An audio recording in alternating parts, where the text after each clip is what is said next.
इस देश के तमाम मूल भारतीय लोगों को मेरा क्रांतिकारी जय भीम। मैं विट्ठल वग्गन भारत के कर्नाटक राज्य के गुलबर्गा जिले में रहने वाले एक राइटर हूँ और एक स्पीकर हूँ। आज मैं हिंदी में चंद बातें आप लोगों के सामने रखने की कोशिश कर रहा हूँ। तो मैं चाहता हूँ कि तमाम देशवासियों ने मैं जो डॉक्यूमेंट्री आप लोगों के सामने रख रहा हूँ तो उसका गौर करके इसके बारे में इस देश के रक्षा के लिए, संविधान की रक्षा के लिए हम लोग क्या करना चाहिए सोचना ज़रूरी है। और इसके लिए हम एक एक्शन प्लान भी बनाना ज़रूरी है। तो मैं अपनी बात रखने से पहले ही जीता हूँ बाबा का नाम लेकर, मरने के बाद क्या होगा। जीता हूँ बाबा का नाम लेकर, मरने के बाद क्या होगा। ज़रा कफन उठाकर तो देखना, होंठों पर जय भीम का ही नाम होगा। साथियों, कोई दौलत पर नाज करता है, कोई शोहरत पर नाज करता है, कोई दौलत पर नाज करता है, कोई शोहरत पर नाज करता है, पर जिसके पास बाबा साहब जैसा बाप है वो अपने आप पर नाज करता है। तो जिनके पास सही माने बाबा साहब जैसा बाप है, उनके दिल, दिमाग और उनके कर्मों में वो किसी से डरता नहीं, किसी से भी कम नहीं। तो आज मैं आप लोगों के सामने एक ज़रूरी सब्जेक्ट पर बात करने जा रहा हूँ। आज मैंने पेपर में देखा, लखनऊ के एक पेपर है अमर उजाला पेपर। उस पेपर में मैंने एक संत का, एक पुरोहित का स्टेटमेंट पढ़ लिया, वो कॉपी भी कर लिया मैं। वो संत का नाम है यतीन्द्रनाथ गिरी महामंडलेश्वर। इन्होंने लखनऊ के उस पेपर में उन्होंने अपने जैसे दिमाग है वैसा विचारधारा रखा है। तो ये महामंडलेश्वर, यतीन्द्रनाथ गिरी महामंडलेश्वर और इन सर का जो दिमाग है, बददिमाग, बदतमीज और बदमाश कुछ भगवाधारी लोग हैं। कुछ भगवाधारी, वो कुछ भगवाधारी लोगों के लिए मैं आज मेरा विचारधारा उनको हक के साथ मैं विचारधारा हमारी लोगों के बीच में रख रहा हूँ। साथियों, विश्व में विश्व संस्था के जो मेंबर्स है वो 193 मेंबर्स है विश्व संस्था के ये में। उसमें भारत एक ऐसा देश है, ऐसा राष्ट्र है, भारत ही बहुसंस्कृति का एक ही राष्ट्र है पूरे विश्व में, बहुसंस्कृति का। यहाँ पर इस देश के मूल भारतीय द्राविड़ लोग रहते हैं, नाग लोग रहते हैं, और यूरेशियन से आए हुए आर्य लोग रहते हैं, और मंगोलिया लोग रहते हैं, और एंग्लो इंडियंस रहते हैं, और मोहम्मदी लोग भी रहते हैं यहाँ पर। तो ऐसे अनेक संस्कृति की, अनेक भाषाओं की, अनेक नस्लों की लोग बसने का ये एक ही जम्बू द्वीप है पूरा विश्व में, वो भारत है। तो इसलिए भारत को बहुसंस्कृति का राष्ट्र कहलाता है कि ये बहुसंस्कृति का राष्ट्र है। इसलिए बाबा साहब डॉक्टर BR अम्बेडकर अकेले के ही पास था वो दम, वो ताकत की भारत का संविधान का पूर्ण स्वरूप पर तैयार करने का। तो अब मैं ये बात बोलने जा रहा हूँ कि ये स्वामी यतीन्द्रनाथ गिरी महामंडलेश्वर ने अपने जो विचारधारा है, जैसे सोचते हैं वैसे बात करते हैं लोग, जैसे सोचते हैं वैसे बात करते हैं, जैसे दिमाग है वैसे सोचते हैं।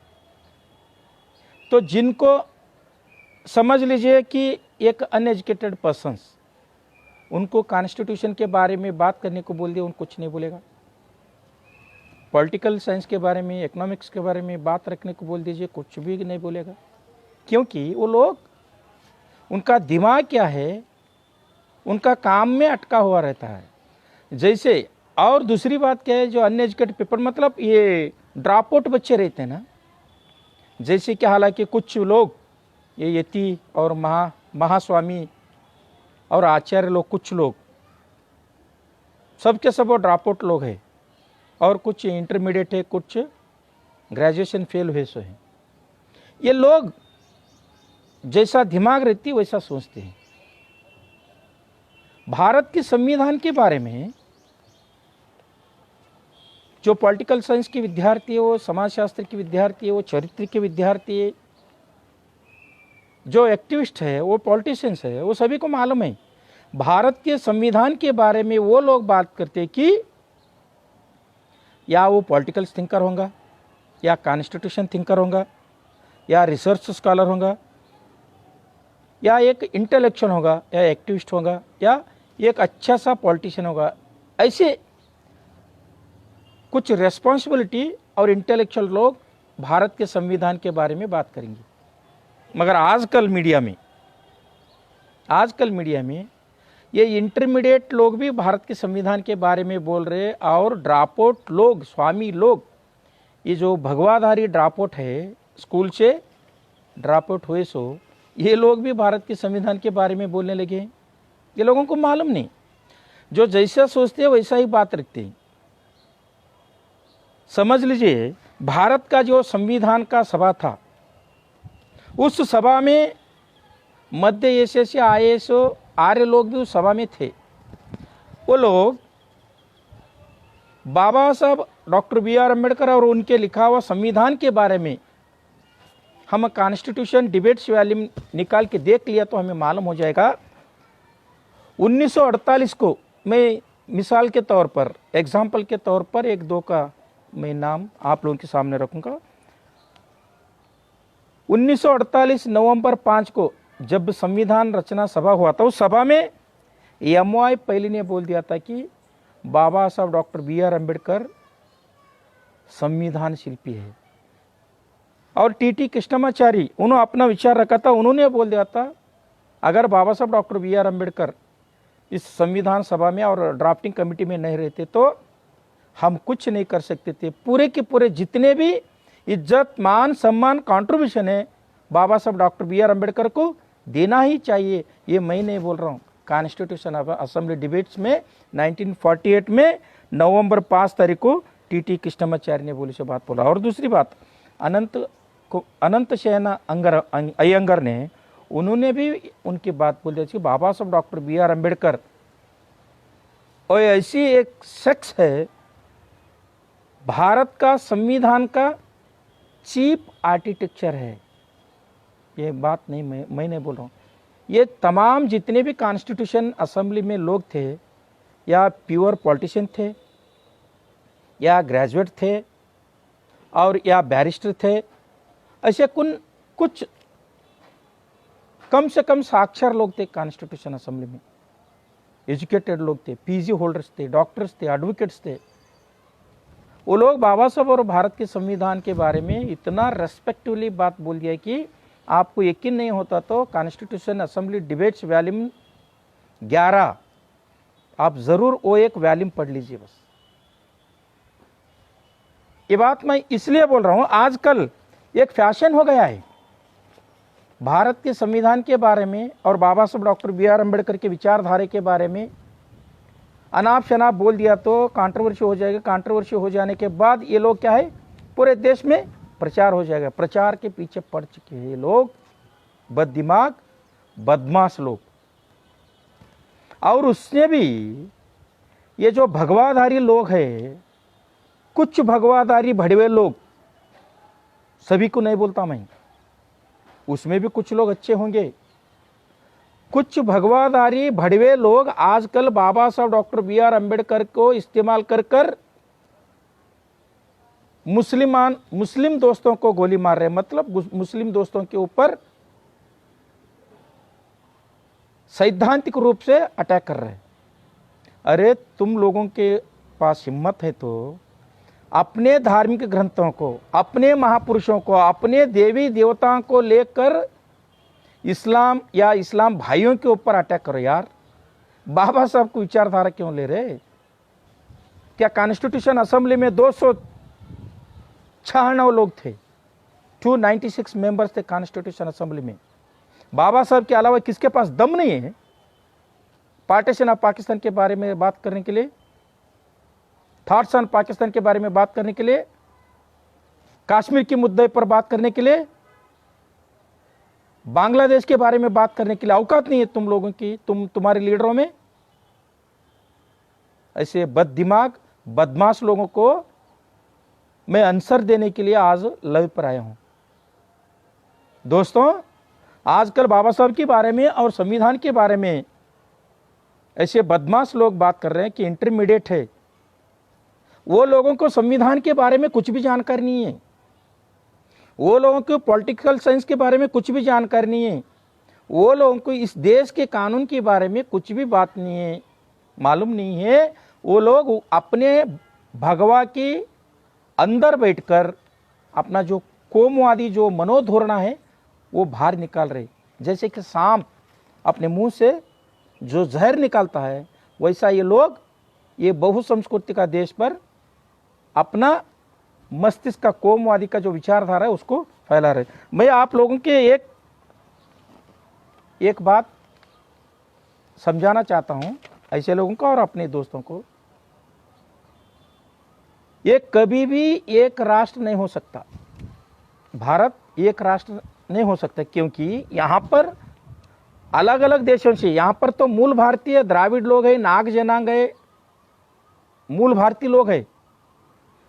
इन लोगों पर हुकूमत करने के लिए बाहर से जो जितने भी आए आर्य लोग, ब्राह्मण लोग और मंगोलियंस, मोहम्मदियंस, एंग्लो इंडियंस, चाहे जितने भी लोग अलग अलग मजहब के, अलग अलग भाषा के, अलग अलग कल्चर के बारे में मानने वाले लोग यहाँ पर रहते हैं। ऐसे में ये बददिमाग लोग कह रहे हैं कि भारत को हिंदू राष्ट्र बनाएंगे, भारत में एक ही कौम का लोग रहना चाहिए, भारत में एक ही रिलीजन रहना चाहिए। मैं वैसे लोगों पे उस लोगों को मैं एक बात कहना चाहता हूँ। कॉन्स्टिट्यूशन असेंबली के 13वीं विधि है, 13वीं विधि में बाबा साहब को मालूम था ऐसे बददिमाग लोग आगे आएंगे और हमारे अनपढ़, नालायक, स्वाभिमानहीन लोगों को सामने वो मनुवादी लोग अपना विचार रखेगा तो भी ये लोग कुछ नहीं बोलेंगे। हाँ, कुछ लोग ऐसे भी तैयार हो जाएंगे स्वाभिमानी लोग अपने कौम में। बौद्ध समाज में स्वाभिमानी लोग तैयार होंगे, नाग समाज में स्वाभिमानी लोग तैयार होंगे, द्राविड़ समाज में ऐसे कुछ स्वाभिमानी लोग तैयार होंगे।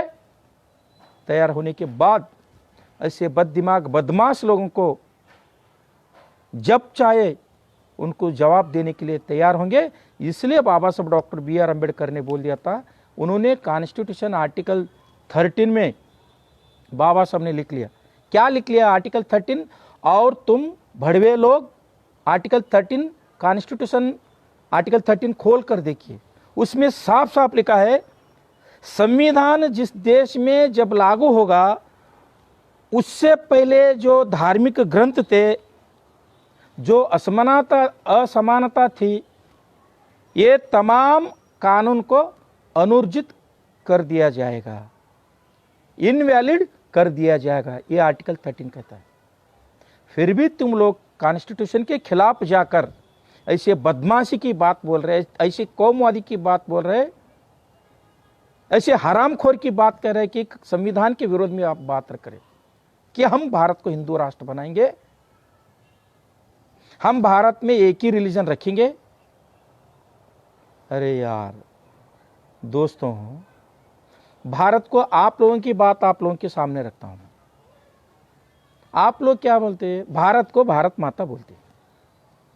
भारत माता आपके धर्म ग्रंथों में भी जननी जन्मभूमिश्च स्वर्गादीपि घरियाची, मतलब जो हमें जन्म दिया है, जो हमें उठा लिया है, वो दोनों स्वर्ग से भी बेहतर है। तो इस देश को आप क्या कहते हैं? भारत माता।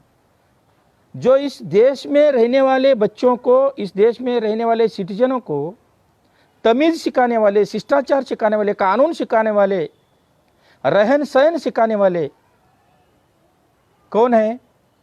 संविधान है। तो पालने वाले, पोषण करने वाले भारत माता है। हमें सही रास्ता दिखाने वाले को बाप कहते हैं। तो भारत माता हुआ तो हमारे संविधान तमाम देशवासियों का बाप है।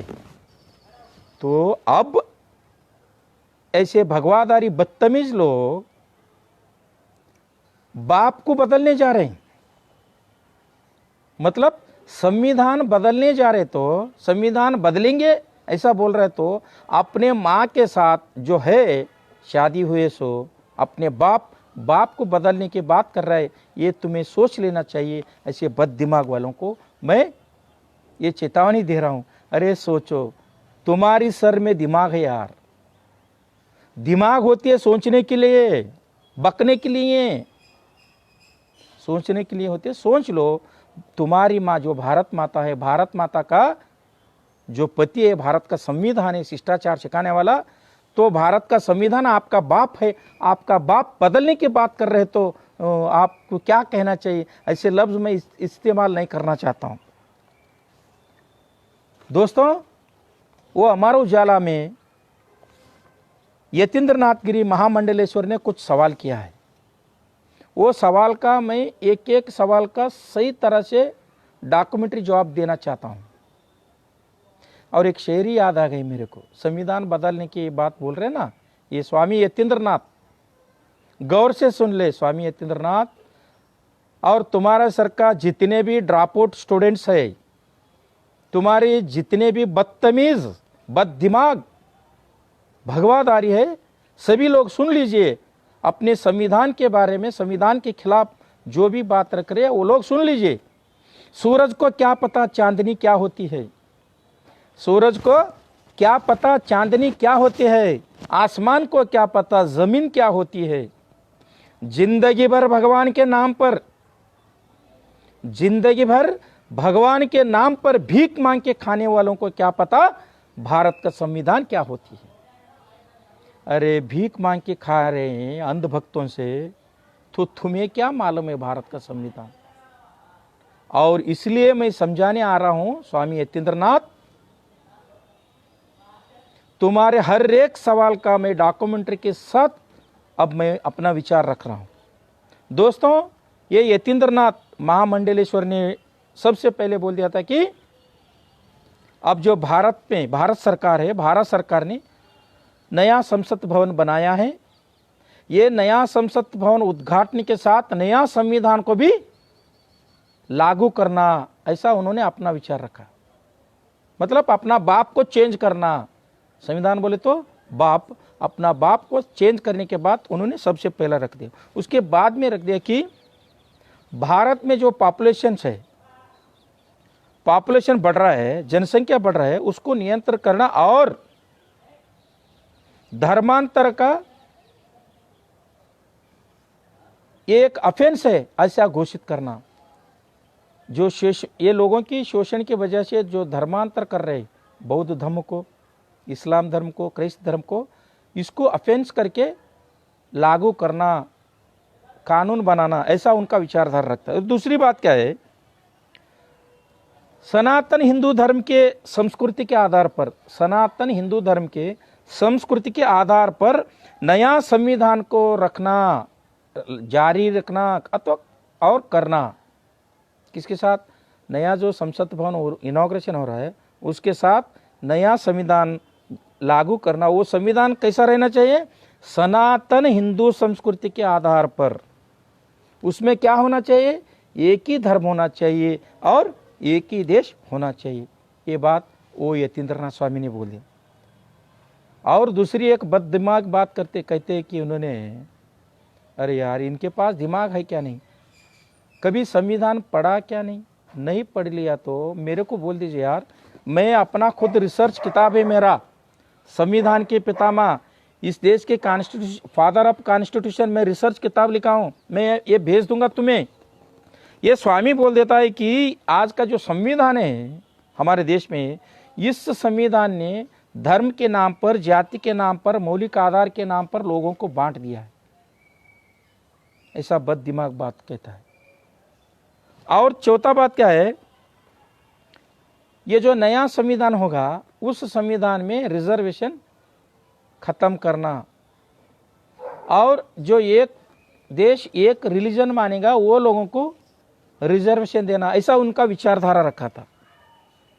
और दूसरी बात क्या है, मदरसा जो है इस देश में, मदरसाएं ये आतंकवादी का एक स्कूल है। ये तमाम मदरसाओं को बंद करना चाहिए। ये मैं नहीं बोल रहा, उन्होंने स्वामी ने, वो यतीन्द्रनाथ स्वामी ने बोल रहे हैं। और दूसरी बात उन्होंने बोल दिया कि जनसंख्या पॉपुलेशन प्रॉब्लम, जो जनसंख्या बढ़ रही है इस देश में, इस जनसंख्या को कम करने के लिए कानून बनाने के लिए साधु संतों को डिस्क्रिशनरी पावर देना।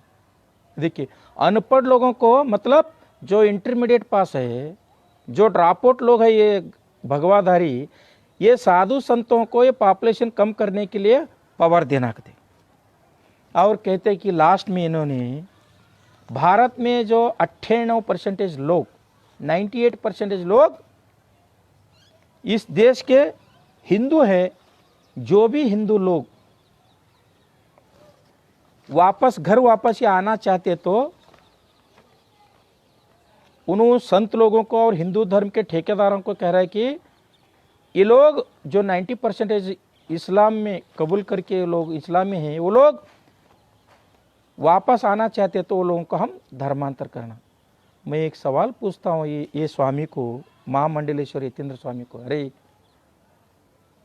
हिंदू धर्म में वापस लाने के लिए आप आह्वान कर रहे हैं, ये नहीं बोल रहे हैं कि आपकी जो धर्म है हम ब्राह्मण बनाते हैं, जो SC ST OBC लोग हैं, जो जाति व्यवस्था से चातुर्वर्ण से तंग आ चुकी, आप लोग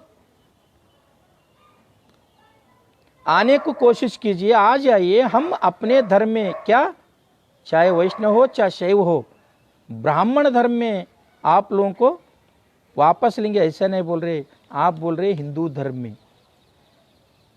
हिंदू का मतलब है, हम अपने सर्वोच्च न्यायालय के जजमेंट्स के तहत बात करें तो हिंदू धर्म वो धर्मी नहीं है।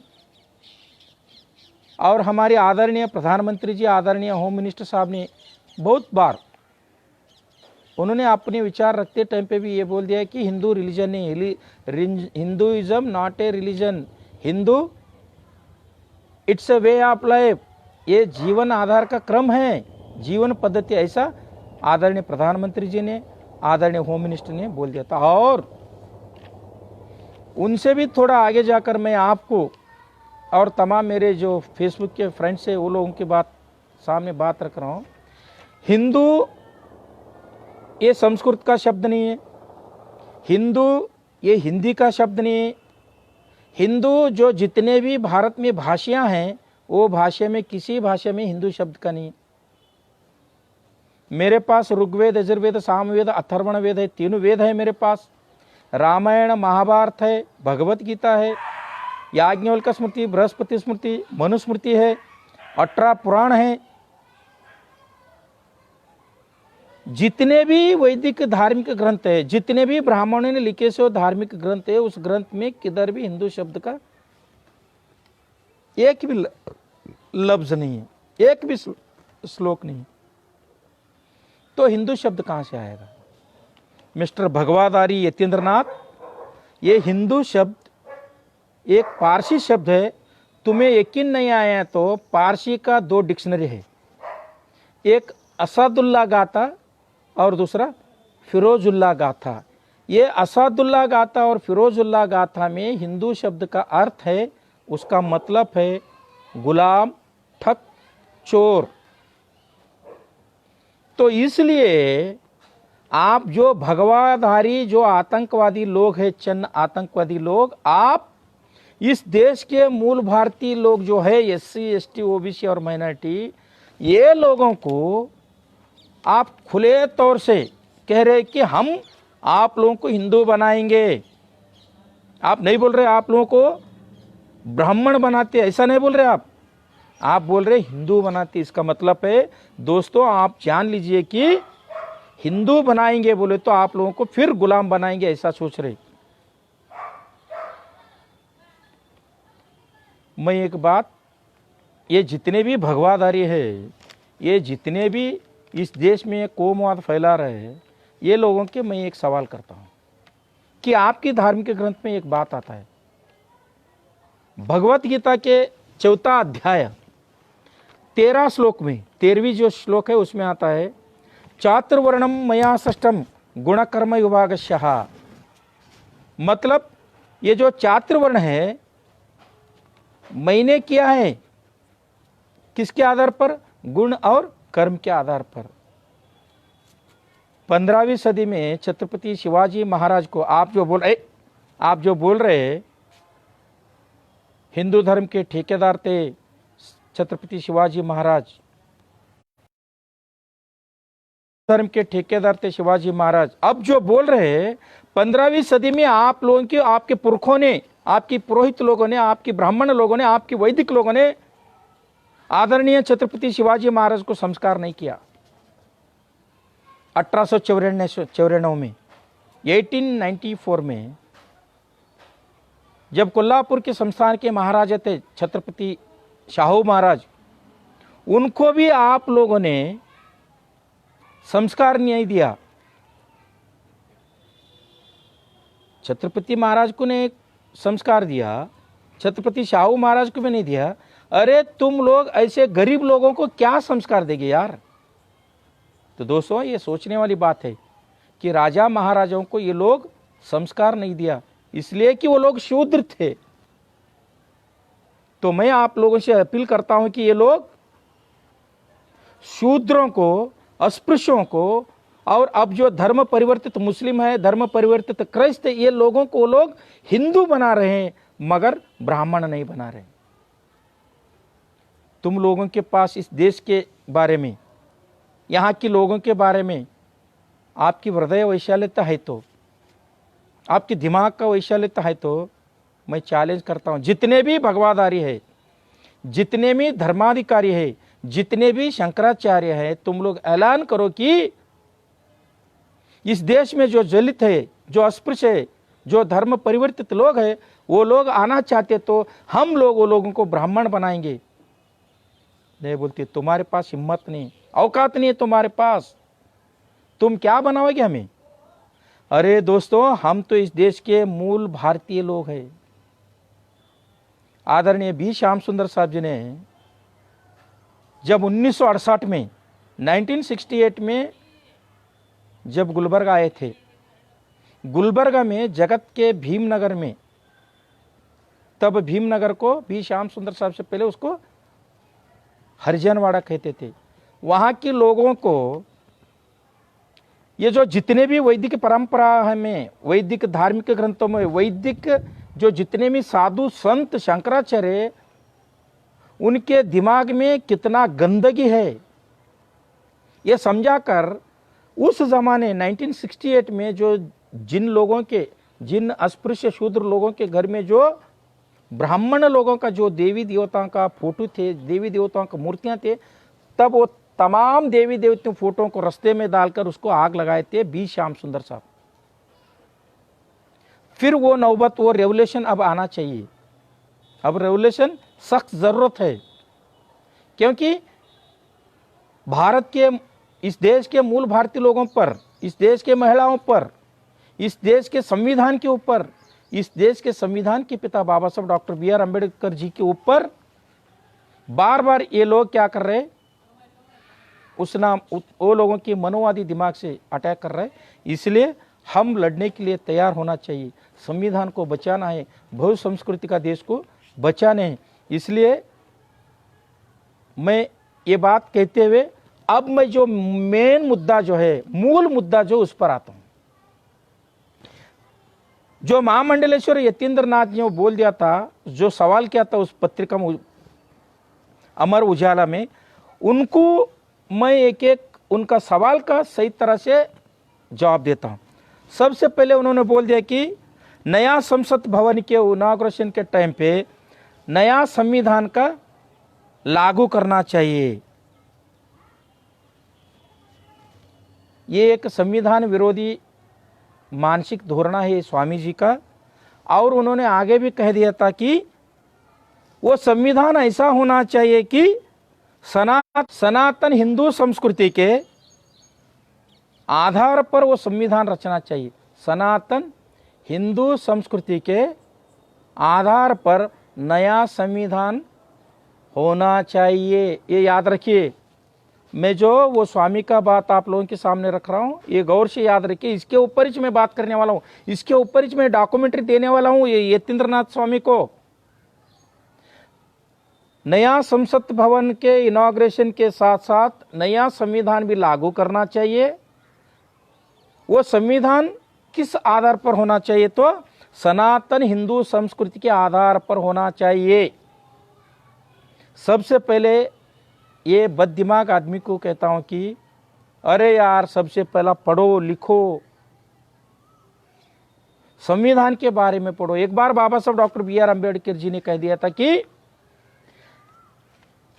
अब जो संसद में 1951 सितंबर 27 को बाबा साहब डॉक्टर बी.आर. अम्बेडकर जी ने जो उनका त्याग पत्र दिया था मंत्री स्थान के लिए, तब बाबा साहब ने बोल दिया था कि मेरे बारे में जितने भी बुराइयां बोल रहे कि राष्ट्रीय कांग्रेस पार्टी वाले, जनसंघ वाले और जो जितने भी मूलभूतवादी एक्टिविस्ट है, वो लोगों से मैं एक बात कहना चाहता हूं। बाबा साहब बोल रहे हैं, मैं एक बात कहना चाहता हूं कि मेरे बारे में बुराई करने वाले, एक बार मैं जो लिखा हूं संविधान पूरे 395 आर्टिकल्स पढ़ो। जो भी भारत का संविधान पढ़ेगा वो मेरे बारे में अरे गरे बात और मेरे बारे में कुछ भी अरे गरे बात नहीं बोलेंगे। ये बात बाबा साहब ने कह दिया था।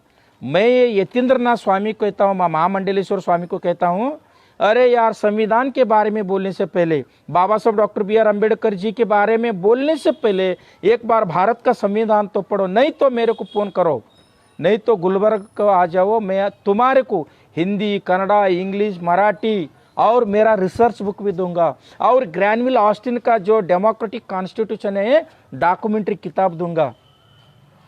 तब तो तुम्हारे दिमाग ठिकाने पे आ जाएगा। तो मैं मुद्दे पर आता हूं दोस्तों। सबसे पहले जो स्वामी, जो महामंडलेश्वर स्वामी है, इन्होंने कंटेम्प्ट ऑफ कॉन्स्टिट्यूशन के बात रखी है, अपने बात संविधान के विरोध में अपनी बात रखी है। फिर भी मैं ये लोगों को, फिर भी मैं ऐसे बददिमाग भगवा लोगों को मैं अपने डॉक्यूमेंट्री के साथ मैं आंसर दूंगा। और मैं रिक्वेस्ट करूंगा कि जितने भी जो मेरे फेसबुक पे तमाम देश के, तमाम वर्ल्ड के जो जितने भी लोग हैं, वो लोग मेरा बात सुन लीजिए, समझ लीजिए और सोच लीजिए। अक्ल है तुम लोगों के पास, सोच लीजिए। उन्होंने क्या कहा था? सनातन हिंदू संस्कृति के ऊपर ही भारत का नया संविधान होना है। यह सनातन संस्कृति, हिंदू संस्कृति का मतलब क्या है? सनातन हिंदू संस्कृति का मतलब है ब्राह्मण साम्राज्य। मैं एक श्लोक बोल दूंगा, आप रख लीजिए। सनातन हिंदू संस्कृति का संविधान बोले तो ब्राह्मण संविधान, वो ऑलरेडी अपने धार्मिक ग्रंथ में लिखा हुआ है। मैं मिसाल के तौर पर एक श्लोक बोल दूंगा।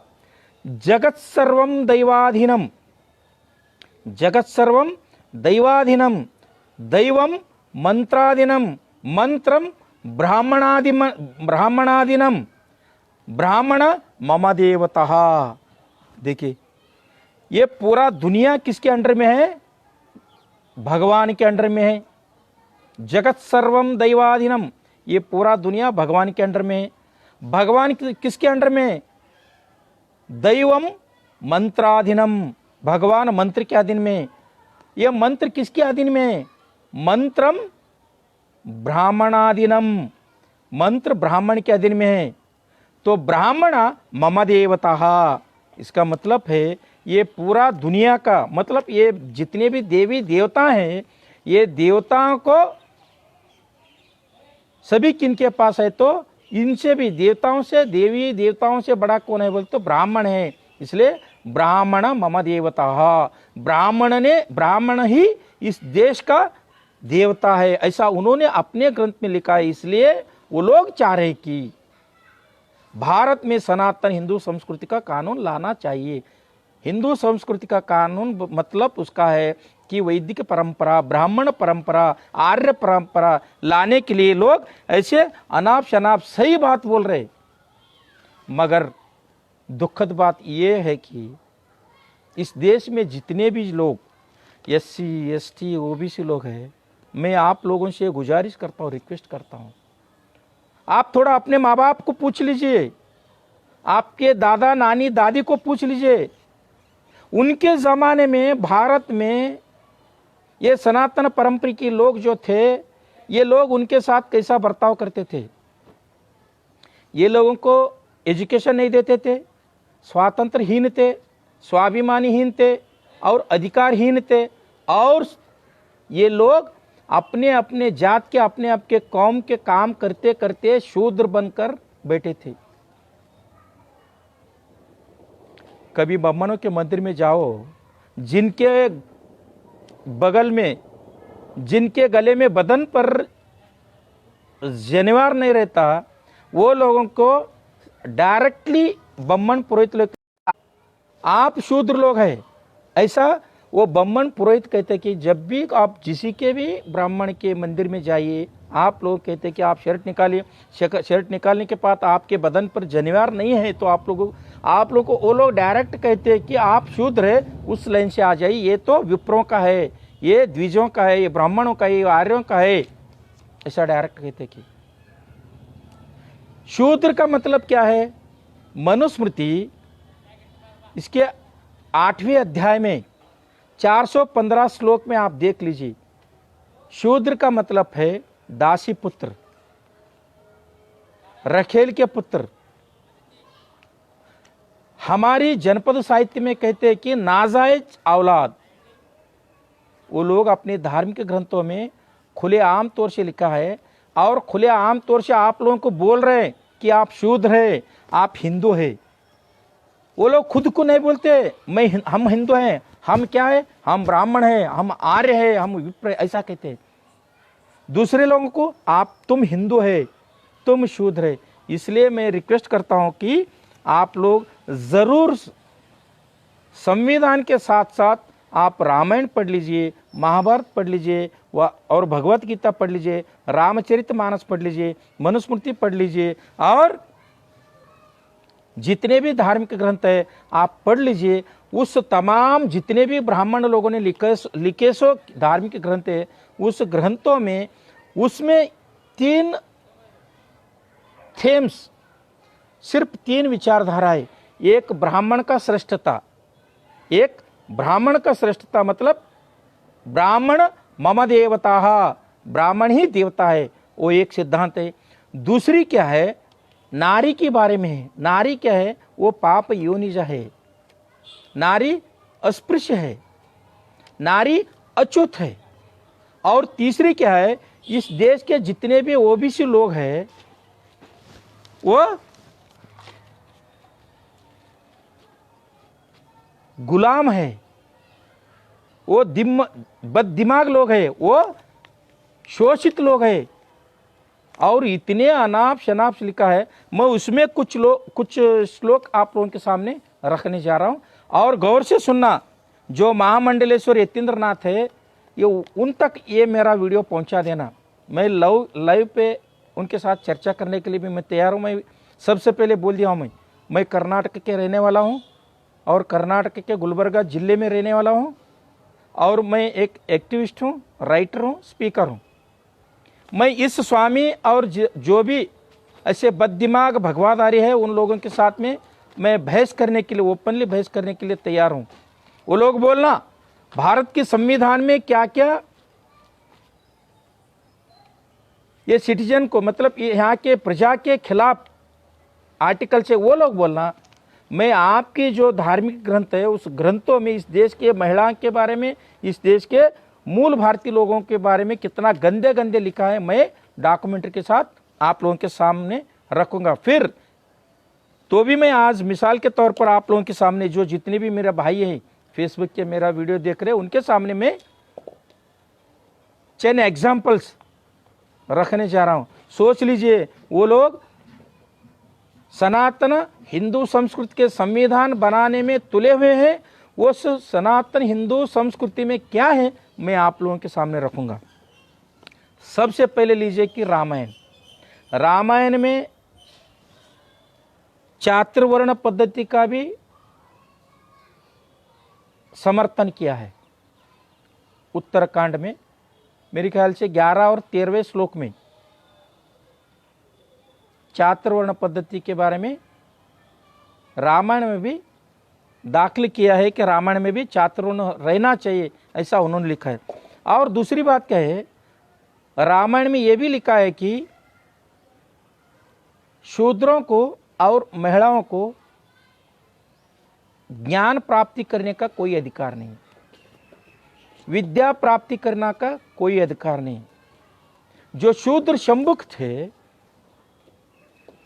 उनके धार्मिक ग्रंथ रामायण में उन लोगों ने लिखते हैं कि शूद्र शंभुक थे, उन्होंने ज्ञानार्जन करने के लिए उन्होंने तपस्या कर रहे थे, तब इनका राम जाकर उनका हत्या कर दिया।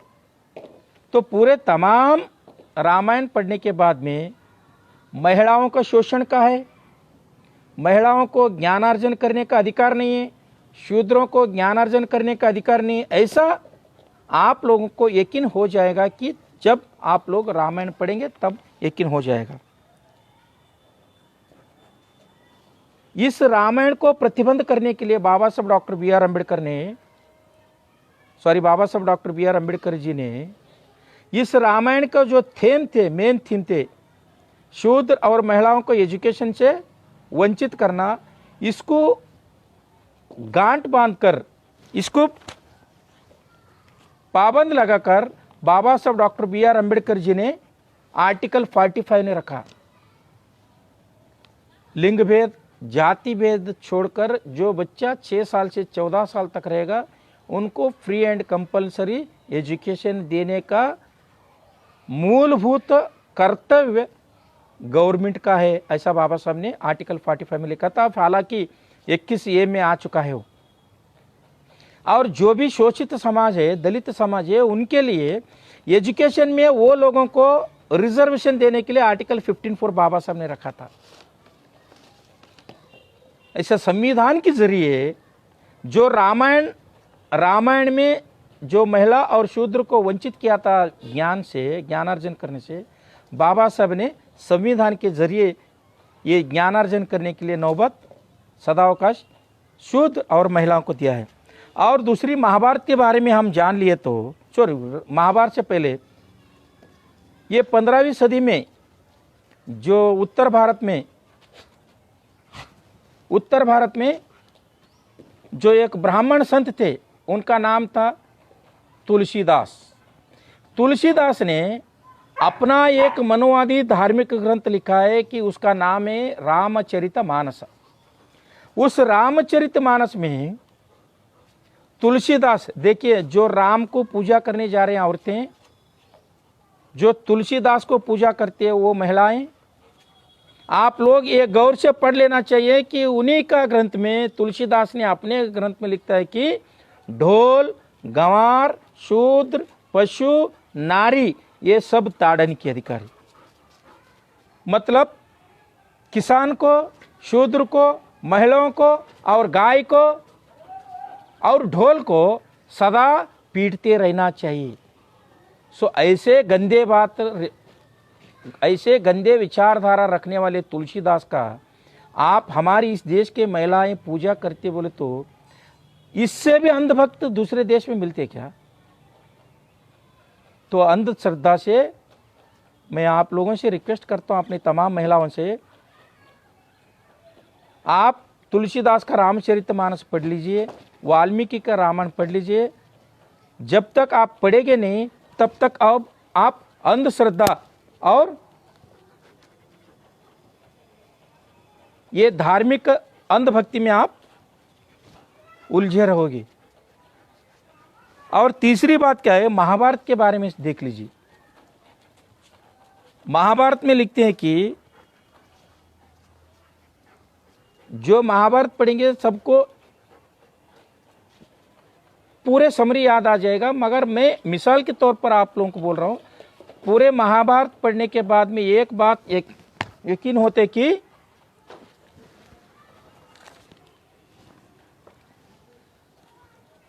शूद्रों को राजा बनने का कोई अधिकार नहीं, महिलाओं को राजा बनने का कोई अधिकार नहीं। हम एकलव्य का किस्सा ले लिया तो हमें मालूम हो जाएगा कि एकलव्य एक धनुर्धारी थे। जब अपने धनुर्धारी में शब्दवेदी विद्या में उन्होंने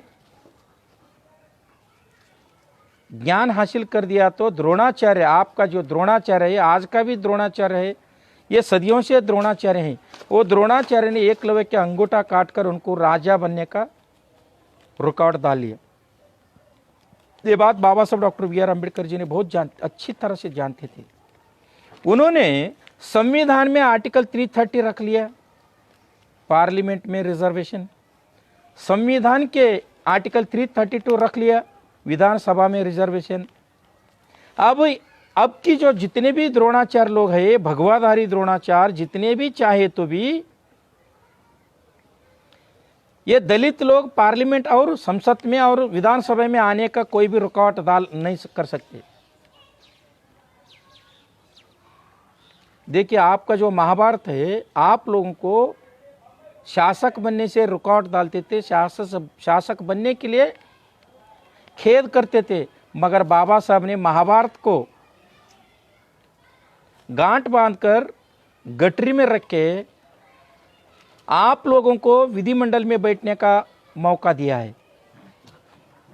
फिर ये जो स्वामी हैं महामंडलेश्वर, इन्होंने अपने सनातन हिंदू संस्कृति का संविधान लागू करने का इसलिए सोच रहे कि रामायण में शूद्र और महिला को विद्या का हक नहीं था, आइंदा आगे जो महिला है, आगे जो शूद्र है, शूद्रों को अधिकार विद्या का हक नहीं देना था।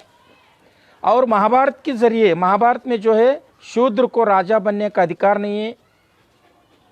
और ये नया संविधान में महाभारत से चंद विचारधारा से नया संविधान में उन लोगों ने लेकर शूद्रों को अपने अपने कौम की काम करने के लिए सौंपा देगा और वो लोगों को शासन करने का कोई अधिकार नहीं है, ऐसा उन्होंने अपने धार्मिक ग्रंथों में लिखा है। ये लागू करने के लिए ये महामंडलेश्वर और जितने भी भगवाधारी वो लोग सोच रहे हैं। और हमारी ये सनातन हिंदू संस्कृति का संविधान में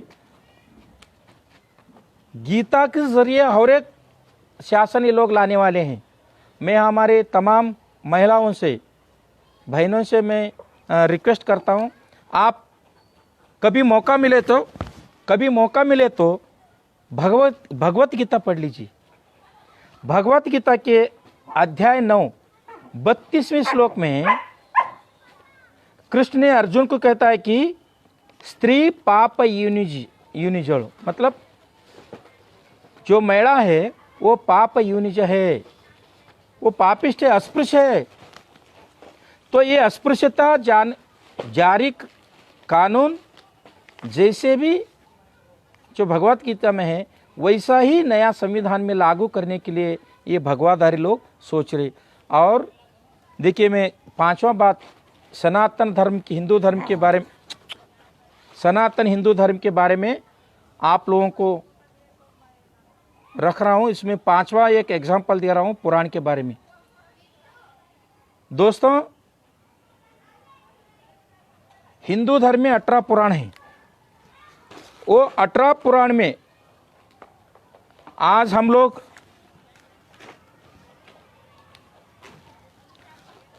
लोग देख लिया तो 22 पुराण बन गया है। वो 18 पुराणों में भी कितना गंदा लिखा है, जो पुराण पढ़ेगा वो लोगों को समझ में आ जाएगा। जलंधर और वृंदा विष्णु का किस्सा आप ले लीजिए, उसके बारे में इतना गंदा लिखा है। और दूसरी रामायण में भी है। और विष्णु पुराण में आप देख लीजिए कि ब्रह्मा और सरस्वती का नाजायज संबंध के बारे में लिखा है। और रामायण में गौतम ऋषि तारा और चंद्र के नाजायज के संबंध में लिखा है।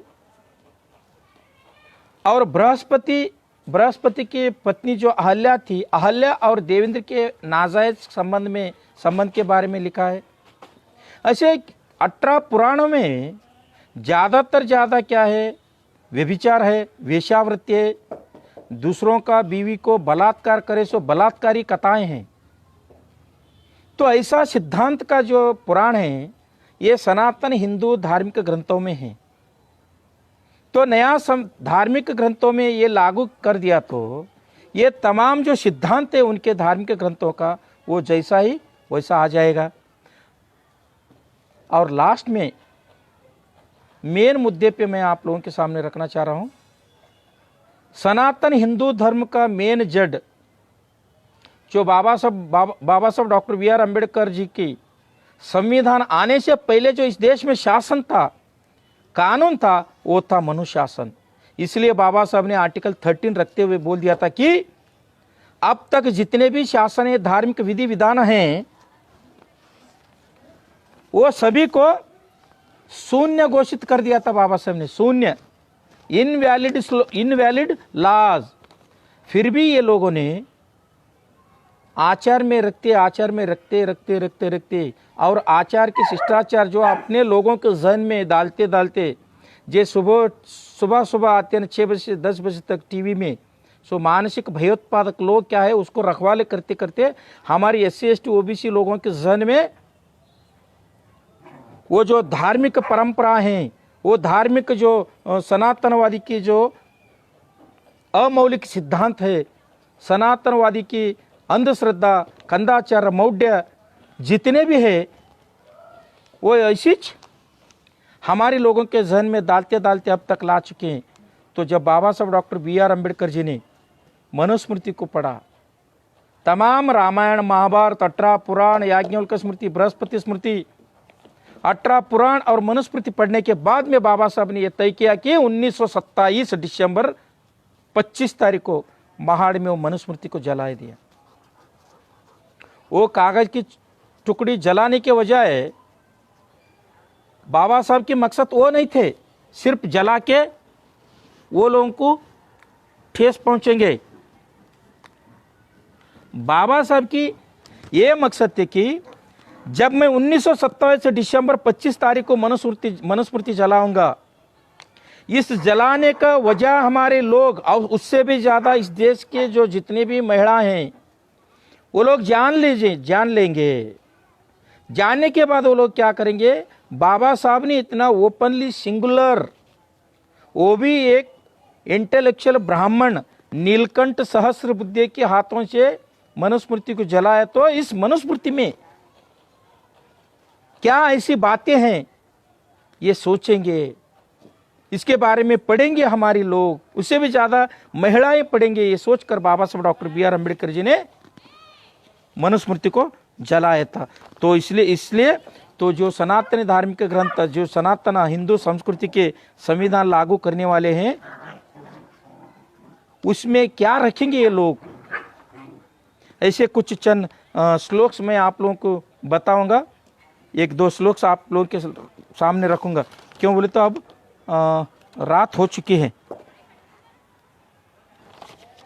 तो मनुस्मृति के अध्याय 1 के 91वें श्लोक में वो लोगों ने ब्राह्मणों का श्रेष्ठता के बारे में लिखा है। अध्याय 1 में सिर्फ ब्राह्मणों का श्रेष्ठता में, और मनुस्मृति के अध्याय 9 और श्लोक 3 में महिलाओं को बारे में इतना अनाप शनाप लिखा है। उसकी मिसाल के तौर पर मैं 1-2 बात रखूंगा। पिता रक्षति कौमर्ये, भर्ता रक्षति यौवने, रक्षन्ति स्थविरे, न स्त्री स्वातंत्रम आहरति। सो बचपन में पिताजी ने महिलाओं का संरक्षण करेगा और यौवन में उसका पति संरक्षण करेगा, और जो बुढ़ापे में उनका बच्चे उनका संरक्षण करेगा, उनका देखभाल करेंगी। इसलिए जो महिलाएं हैं, जो इस देश का स्त्री है, स्त्री जाति है, वो न स्त्री स्वातंत्रम आहरति, उसको स्वातंत्र ही नहीं है, स्वातंत्र ही नहीं देना चाहिए। ऐसा मैं नहीं बोल रहा हूँ, मनुस्मृति के अध्याय 90 3 श्लोक में ऐसा लिखा है वो लोगों ने। और 9वें अध्याय 19 श्लोक में कहते हैं कि स्त्री को संस्कार नहीं देना चाहिए। क्यों बोले तो स्त्री अस्पृश्य है, पाप युनिज है। ऐसा उन्होंने अपने 9वें अध्याय में रखा है। 9वें अध्याय में रखा है।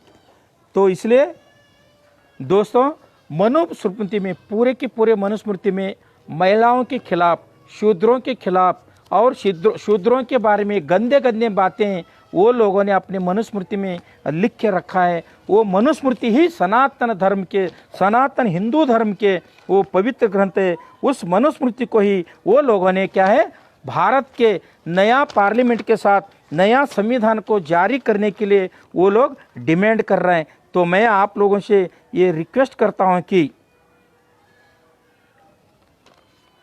भारत के संविधान के खिलाफ ये जो अनाप शनाप बोल रहे, ये भगवाधारी लोग, ये बद दिमाग लोग, ये लोगों के खिलाफ हम लोगों को आवाज़ उठाना चाहिए। ये लोग भारत के संविधान के धारा 19 के खिलाफ बात कर रहे हैं।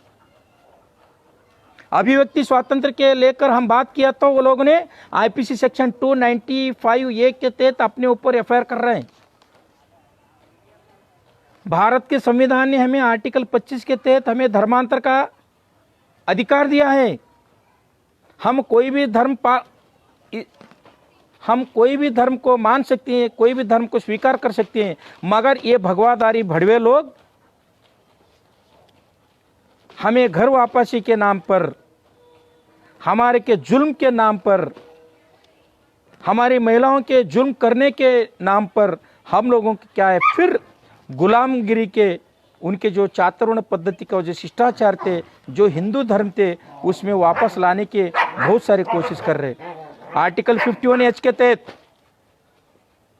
हम जितने भी इस भारत देश के वासी सभी को ये मौलिक अधिकार है, उनका एक कर्तव्य है।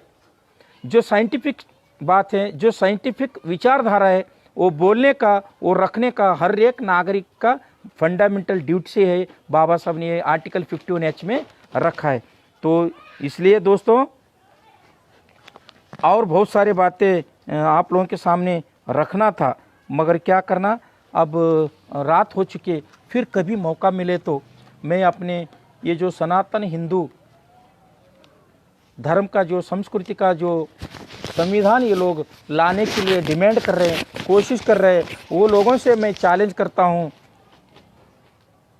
बाबा साहब की औलाद जब तक जिंदा रहते हैं, इस देश के बहुसंस्कृति मानने वाले जितने भी अलग अलग मज़हब के, अलग अलग कैस्ट के, अलग अलग धर्म के लोग हैं, वो लोग जिंदा रहने तक, ये जो अनपढ़ लोग हैं, ये गंवार लोग हैं, ये जो इंटरमीडिएट लोग हैं, भारत का संविधान छूने का औकात नहीं है लोगों के पास। अरे भीख मांग के खाने वाले को इतना औकात है, तो हम तो पसीने बहा कर जीने वाले लोग हैं, इस देश के मूल भारतीय लोग हैं।